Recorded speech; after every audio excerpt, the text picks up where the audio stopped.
우리 말씀의 제목을 한번 따라해 보도록 하겠습니다. 성령이 임하시다.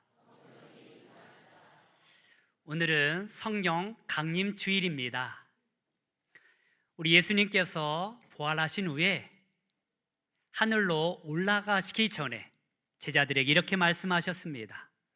너희는 예루살렘을 떠나지 말고 내게서 들은 바 아버지께서 약속하신 것을 기다리라. 그리고 너희는 몇 날이 못되어 성령으로 세례를 받으리라. 이 약속의 말씀이 오순절 성령 강림을 통하여서 우리에게 이루어졌습니다. 우리 본문 1절 말씀을 우리가 한 목소리로 함께 보도록 하겠습니다. 시작.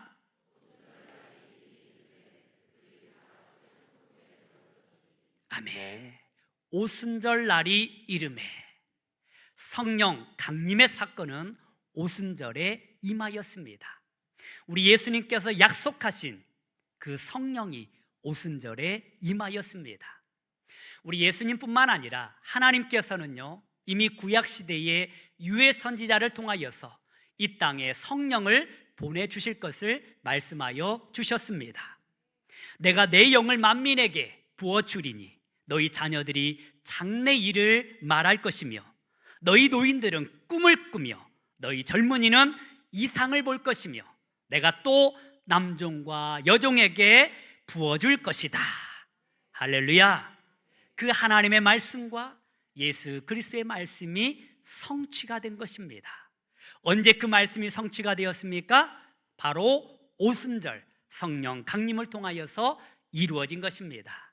이처럼 하나님의 약속의 말씀은 반드시 이루어지는 줄 믿습니다.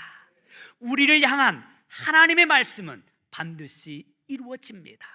저와 여러분들을 향한 하나님의 약속의 말씀은 반드시 성취되어집니다.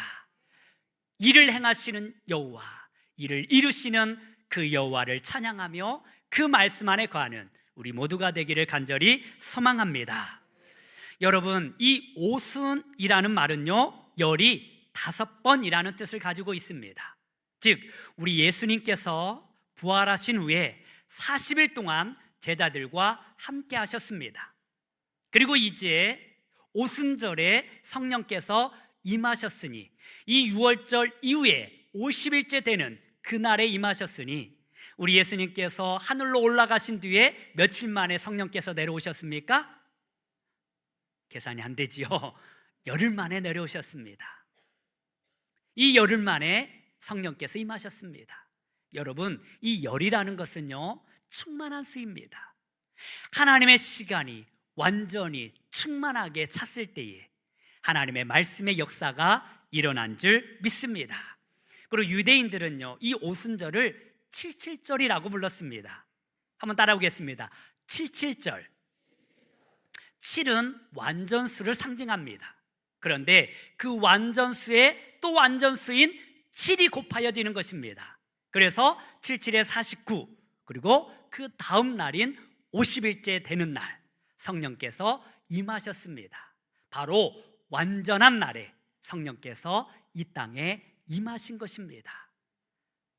여러분, 성령을 통하여서 우리 예수 그리스도는 구원의 역사를 이루셨습니다. 완성하셨습니다. 우리 예수님이 십자가에 못 박혀 돌아가셨다고 구원이 완성된 게 아니에요. 그것을 믿을 수 있도록 각 사람에게 믿음을 주시는 분은 성령 하나님이십니다. 따라서 성령께서 그 십자가의 은혜를 각 사람에게 적용시키시고 성령의 임재를 통하여서 저와 여러분들은 구원이 이루어진 줄 믿습니다. 이렇게 완전한 날, 완벽한 날 성령께서 임하셨습니다. 그리고 이 날은요, 자유의 날입니다. 죄와 사망으로부터 저와 여러분들을 구원하신 자유가 선포되는 하나님의 놀라운 축복의 날인 줄 믿습니다. 그리고 유대인들은요, 이 오순절을 또한 초실절이라고 부르기도 하였습니다. 한번 따라하겠습니다. 초실절. 초실절은요, 처음 곡식을 거둔 그 첫 열매, 가장 아름다운 열매를 드리는 절기입니다. 이제 보리 추수를 하고 난 뒤에 가장 아름다운 열매를 처음으로 주님께 드리는 날인 것입니다. 이 첫 열매의 은혜처럼 성령께서 이 땅에 임하심으로 말미암아 최초의 교회가 이루어졌습니다. 하나님은 그 당시 예배하였던 그 아름다운 성도들을 통하여서 하나님의 교회를 세우셨습니다. 성령님을 통하여서 하나님께서는 교회를 이루신 것입니다. 그리고 성령께서 임하셔서 그곳에 각 사람에게 임하심으로 말미암아 이제 하나님께서 성령을 통하여서 각 사람 한 사람에게 임하기로 작정한 시간입니다. 이 놀라운 축복의 날, 이 놀라운 긴전비적인 날이 바로 오늘 저와 여러분들이 예배하는 이 시간이 된 줄 믿습니다.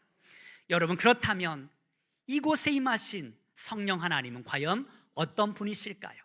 우리가 성부 하나님 하면 그래, 이 땅을 창조하신 하나님이시지. 우리가 성자 하나님 하면 그렇지, 우리의 죄를 위하여 십자가에 못 박혀 돌아가셨지. 어느 정도 이미지를 그려낼 수 있을 것입니다. 그런데 성령님 하면 그렇게 머릿속에 이미지로 그려지지 않습니다. 그래서 성령의 일하심 또한, 성령의 임재하심 또한 우리는 신비적인 모습으로 생각할 때가 있을 것입니다. 그렇다면 과연 성령님은 어떠한 분이실까요? 과연 성령님은 어떻게 임하시고 어떻게 역사하시는 것일까요? 오늘 말씀을 통하여서 그 성령님을 깨닫는 귀한 축복의 시간이 되기를 바랍니다. 먼저 우리 성령 하나님은요, 바람처럼 임하셨습니다. 우리 2절 말씀 같이 한번 보도록 하겠습니다. 시작. 호련히 하늘로부터 급하고 강한 바람 같은 소리가 있어 그들이 앉은 온 집에 가득하며. 아멘. 성령께서 어떻게 임하셨습니까? 바람처럼 임하셨습니다. 한번 따라 보겠습니다. 성령님은 바람처럼 임하십니다. 여러분, 바람이 눈에 보입니까? 보이지 않습니까? 보이지 않습니다. 성령께서 우리에게 어떻게 임하시는지 우리 두 눈으로는 볼 수 없습니다. 그런데 우리는 바람이 있다는 사실을 어떻게 아십니까?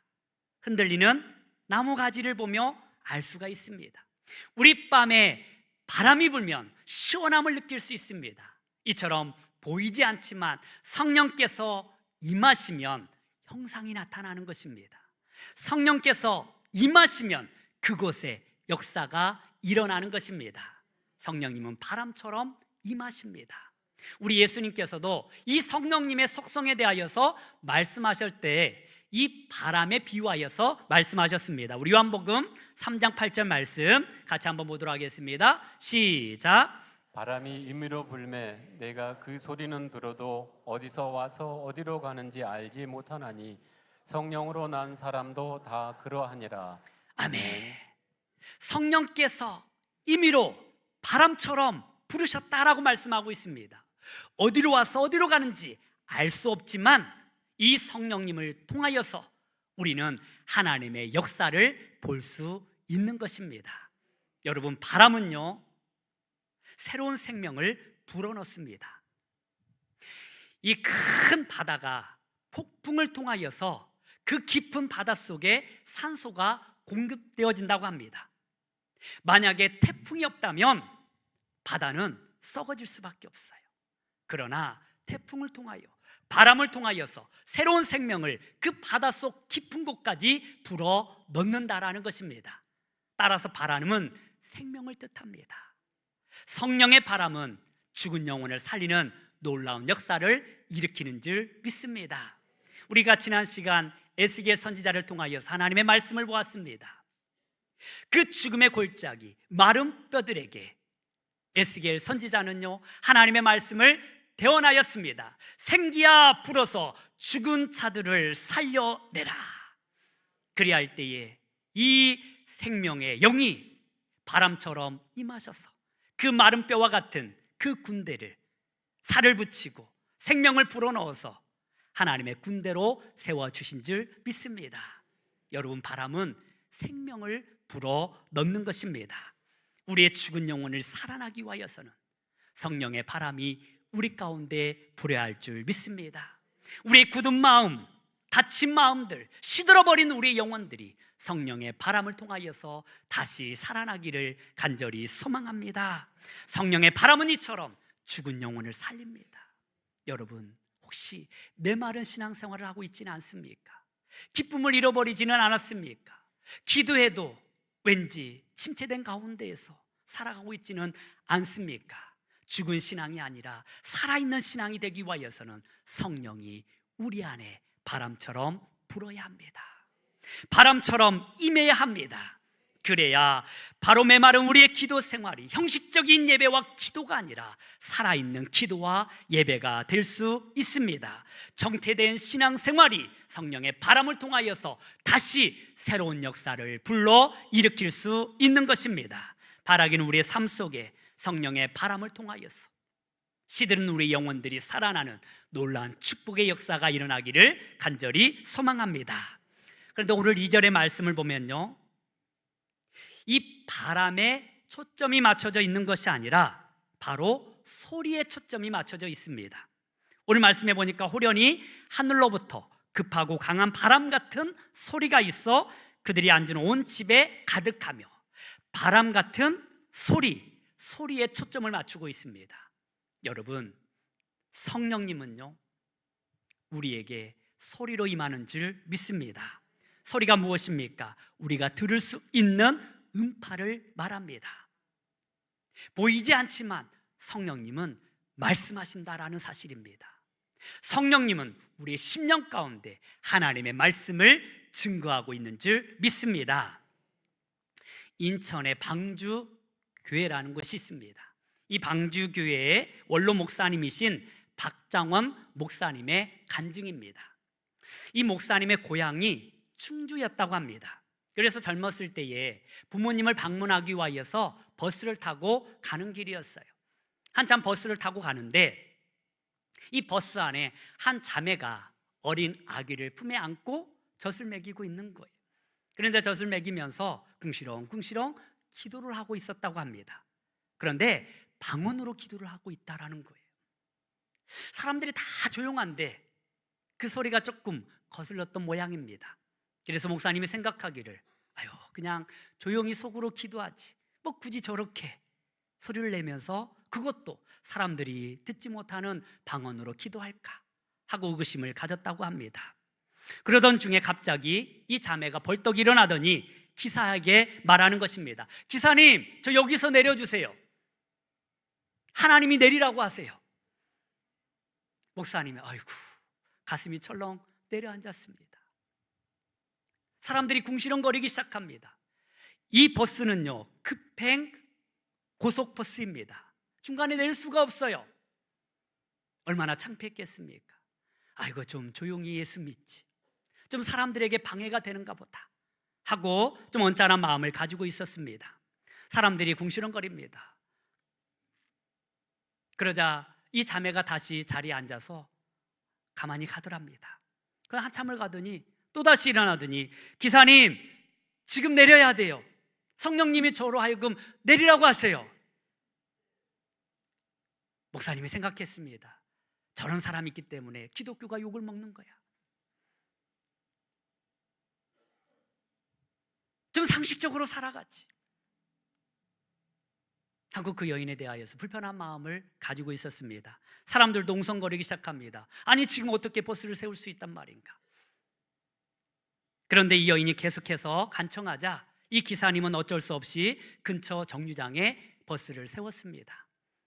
그리고 이 여인은 아기를 안고 급하게 내렸습니다. 이제 차가 떠납니다. 승객들이 그 여인을 향하여서, 저 여자 미친 거 아니야? 조롱하기 시작했습니다. 목사님도 예수 믿는 사람으로서 부끄러움을 느꼈습니다. 그런데 몇 분 가지 않아서 이 버스가 미끄러지면서 큰 사고를 당했습니다. 목사님도 정신을 잃어버렸습니다. 그리고 깨어나니까 아수라장이 된 거예요. 여기저기에서 비명소리가 들립니다. 목사님도 피투성이가 됐어요. 그리고 어떤 사람은 손이 완전히 으깨어져서 산산조각 나 있었습니다. 그리고 목사님은 3개월 동안 병원에서 입원해 있었습니다. 병원에 입원하시면서 치료받으면서 철저하게 하나님 앞에 회개하였다고 합니다. 내가 목사였지만 성령의 인도함을 받지 못하였구나. 내가 말씀을 전했지만 판에 박힌 말씀만 전하였구나. 살아계신 하나님의 말씀을 내가 외면했구나. 그리고 철저하게 회개의 눈물을 흘렸습니다. 그 여인을 정죄하고 그 여인을 조롱하였던 자신의 모습이 너무나 부끄러웠습니다. 여러분, 성령을 받지 못한 사람은 성령을 받은 이에 그 기도와 그 행동을 이해하지 못할 때가 있습니다. 그러나 성령이 역사하실 때 우리가 알 수 없는 방법으로 하나님은 우리를 인도하고 있는 줄 믿습니다. 목사님은 그 자매 덕분에 다시 살아계신 하나님을 찾기 시작했습니다. 자신도 성령 하나님을 간구하기 시작하였습니다. 우리는 때때로 성령의 음성을 비웃을 때가 있습니다. 말씀대로 사는 사람을 이상하게 여길 때도 있습니다. 그러나 하나님은 오늘도 성령을 통하여서 우리에게 말씀하십니다. 우리의 생각대로 움직이는 분이 아니십니다. 하나님은 성령님을 통하여서 우리를 인도하시고 세밀하게 역사하시는 줄 믿습니다. 그리고 이후에 목사님은 성령님을 철저하게 의지하였고 성령의 인도하심 따라 목회를 하여서 큰 성공을 거둘 수 있었다고 합니다. 여러분은 누구를 의지하고 있습니까? 여러분은 행여나 신앙생활하고 있으면서도 다른 사람들의 그 신앙에 대하여서 쉽게 정죄하고 있지는 않았습니까?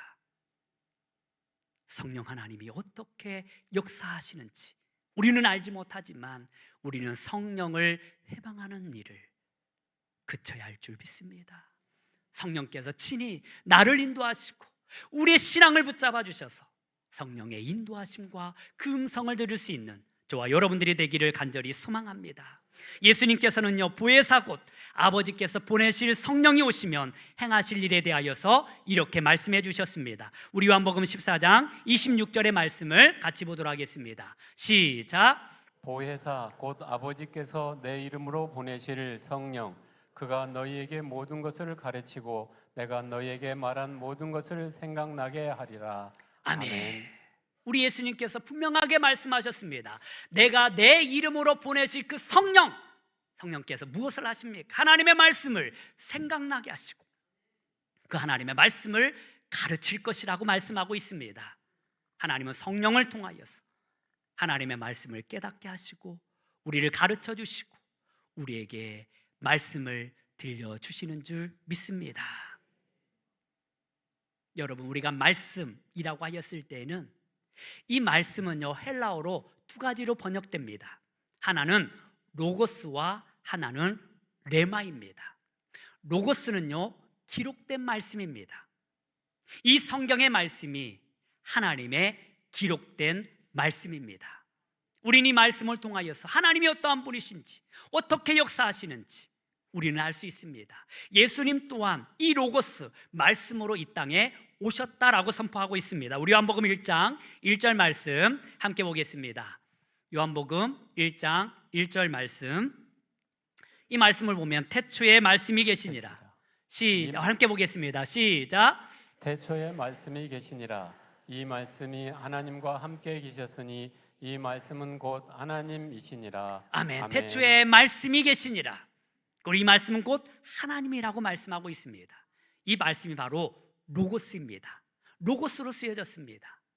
기록된 하나님의 말씀이 저와 여러분들로 하여금 하나님이 누구인지를 알 수 있도록 기록한 말씀이기 때문에 우리는 이 말씀을 읽고 이 말씀을 통하여서 하나님을 더욱더 알아가야 합니다. 그런데요, 이 레마의 말씀은요, 이 로고스의 말씀이 우리의 삶 가운데 적용되는 말씀입니다.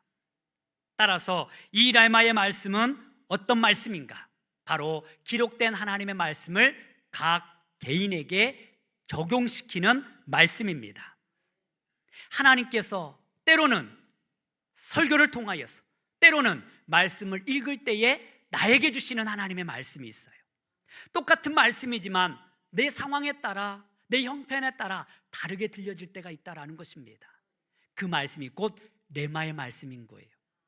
우리 마태복음 4장 4절의 말씀을 같이 한번 보도록 하겠습니다. 시작. 예수께서 대답하여 이르시되 기록되었으되 사람이 떡으로만 살 것이 아니요 하나님의 입으로부터 나오는 모든 말씀으로 살 것이라 하였느나 하시니. 아멘. 사람이 떡으로만 살 것이 아니요 하나님의 입으로부터 나오는 모든 말씀, 이 말씀이 레마로 쓰여졌습니다.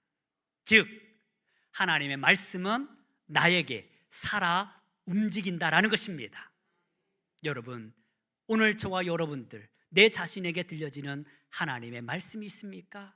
그것이 곧 레마의 말씀인 줄 믿습니다. 기도 중에 하나님께서 나에게 말씀하시는 내용들이 있습니다. 예배 가운데 성령께서 나에게 강하게 떠오르게 하시는 말씀이 있습니다. 이 레마의 역사의 말씀인 줄 믿습니다. 바라기는 하나님의 기록된 로고스의 말씀이 살아있는 말씀으로 나에게 다가오기를 소망합니다. 객관적인 말씀이 주관적인 말씀으로 다가오시기를 바랍니다. 우리는 그러기 위하여서 주님 앞에 기도해야 합니다. 말씀을 묵상해야 합니다. 그러면 그 말씀은 살아있는 나의 말씀으로 다가올 줄 믿습니다. 그렇게 성령의 인도하심을 받는 것입니다. 두 번째로 성령은요, 불같이 임하셨습니다. 우리 3절 말씀 같이 한번 보도록 하겠습니다. 시작. 마치 불의 혀처럼 갈라지는 것들이 그들에게 보여 각 사람 위에 하나씩 임하여 있더니. 아멘. 마치 불처럼 성령께서 임하셨습니다. 한번 따라 보겠습니다. 성령님은 불같이 임하십니다. 여러분, 불의 특성이 무엇입니까? 불의 속성이 무엇입니까? 뜨겁다라는 거예요. 여러분, 성령께서 우리를 뜨겁게 하는 줄 믿습니다. 식어진 우리의 마음을 뜨겁게 다시 열정으로 불태울 줄 믿습니다. 우리는 성령 충만을 받아야 할 이유가 여기에 있는 거예요. 주 안에서 우리의 신앙의 열정을 다시 회복해야 합니다. 믿음이 주 안에서 다시 새롭게 불일 듯 일어나기를 소망합니다. 그런데 구약 성경에서 이 불은요, 정결하게 쓰는데 사용하였습니다. 구약 시대의 제사를 드릴 때에 그 제물은 불로 태워져서 드렸습니다. 우리의 삶이 불로 태워져야 한다라는 것입니다. 불은요, 악한 것들을 태워주십니다. 우리 마음속에 있는 더러운 죄와 욕망과 탐욕을 성령의 불로 태워주시는 것입니다. 그래서 성령께서 임하시면요, 가장 먼저 일어나는 것이 회개입니다. 왜냐하면 내 안을 성령께서 정결하게 하시기 때문에 그렇습니다. 나의 모든 죄악된 모습이 성령의 불로 태워지는 놀라운 역사가 일어나기를 소망합니다. 성령께서 임하시면요, 우리는 불일 듯 우리의 마음속에 있는 더러운 죄가 성령의 불로 태워지는 것입니다. 또한 불의 속성은 무엇입니까? 점점 확산되어 나가는 것입니다. 작은 불꽃이 온 산을 태우게 되는 것입니다. 긍정적인 의미에서 이 불은 이렇게 서로 연결되어져서 확장되어 나가는 것입니다. 그래서 오늘 말씀해 보니까 모든 사람이 한 곳에 모여 있더니 성령의 불이 각 사람에게 임하게 되는 것입니다. 성령의 특성은 이와 같습니다. 옆에서 불 받은 사람이 있으면 그 옆에 사람 같이 불을 받게 되는 거예요. 따라서 우리가 함께 모여 기도해야 할 이유가 여기에 있는 것입니다. 우리가 금요일마다 하나님 앞에 간절히 기도하고 있습니다. 성령의 불이 우리 가운데 충만하게 타오를 줄 믿습니다. 식어진 마음이 회복하기 위하여서 바로 한 자리에 모여서 기도할 때에 불같이 성령께서 임하시는 줄 믿습니다. 그런데 이 말씀에서도요, 불에 초점이 맞춰져 있는 것이 아니라 불같은 혀에 초점이 맞춰져 있습니다. 이 혀가 무엇입니까? 바로 복음을 증거할 수 있는 도구가 되는 것입니다. 따라서 성령께서 임하시는 목적은 하나님의 복음을 증거하기 위함이라는 것입니다. 따라서 이 초대교회 마가 요한의 다락방에 120명의 성도들이 함께 모여 기도할 때 성령이 바람처럼 불같이 임하자 그들에게 변화된 모습이 있습니다. 그 모습이 무엇입니까? 우리 4절 말씀 같이 한번 보도록 하겠습니다. 시작. 그들이 다 성령의 충만함을 받고 성령이 말하게 하심을 따라 다른 언어들로 말하기를 시작하니라. 아멘. 여러분, 그들의 말이 달라졌다라는 것입니다. 그 말에 권세가 생겨났습니다. 그 말에 능력이 나타났습니다. 성령이 임하기 전에는 제자들이 그렇게 힘있게 말씀을 전하지 못하였습니다. 그러나 성령께서 임하시자 베드로 또한 성령의 능력으로 담대하게 주의 복음을 증거할 수 있었습니다. 그래서 이후에 나타난 말씀들을 보면요, 각 나라에서 사람들이 왔는데 성령 충만한 그 제자들이 기도할 때에 그 기도의 내용이 각 나라의 방언대로 들려졌습니다. 그리고 그들이 복음을 듣기 시작한 것입니다. 변화되기 시작한 것입니다. 베드로가 주의 복음을 증거할 때 3,000명이 변화되어지는 놀라운 역사가 일어났습니다. 바로 성령님은 우리의 혀를 변화시켜 나가는 것입니다. 우리의 입술을 바꾸어 나가는 것입니다. 성령께서 친히 능력을 더하여 주셔서 하나님의 복음을 증거하고 있는 것입니다. 그래서 예수님은 친히 말씀하시기를 오직 성령이 너희에게 임하시면 너희가 권능을 받고 예루살렘과 온 유대와 사마리아와 땅끝까지 이르러 복음을 증거하라라고 말씀하신 것입니다. 우리 사도행전 1장 8절 말씀 한번 같이 보도록 하겠습니다. 시작. 오직 성령이 너희에게 임하시면 너희가 권능을 받고 예루살렘과 온 유대와 사마리아와 땅끝까지 이르러 내 증인이 되리라 하시니라. 아멘. 그렇습니다. 성령께서 임하시는 이유, 가장 큰 이유는 주의 복음이 온 세상에 증거하기 위하여서 성령께서 임하신 것입니다. 바라기는 저와 여러분들 가운데 성령이 다시 충만하게 불일 듯 일어나기를 소망합니다. 성령의 바람이 우리의 죽은 영혼을 살리고 우리에게 새로운 영적인 바람을 불러 일으키기를 간절히 소망합니다. 여러분, 죽은 영혼이 살아나게 될 것입니다. 시들은 우리의 영혼들이 살아나게 될 것입니다. 또한 성령의 불을 통하여서 우리의 모든 죄악된 모습들이 태워지고 주 안에서 정결하게 될 것입니다. 그리고 이 불의 혀같이 갈라지는 놀라운 역사로 말미암아 저와 여러분들을 통하여서 하나님의 복음이 온 세상에 증거되게 될 것입니다. 성령께서 우리에게 임하시는 이유를 우리가 분명하게 알고 불처럼 바람처럼 이 땅 가운데 하나님의 복음의 사명을 능히 감당하는 저와 여러분들이 되기를 주님의 이름으로 축원합니다. 기도하겠습니다. 하나님 아버지, 이 시간 주님의 이름으로 우리에게 성령님을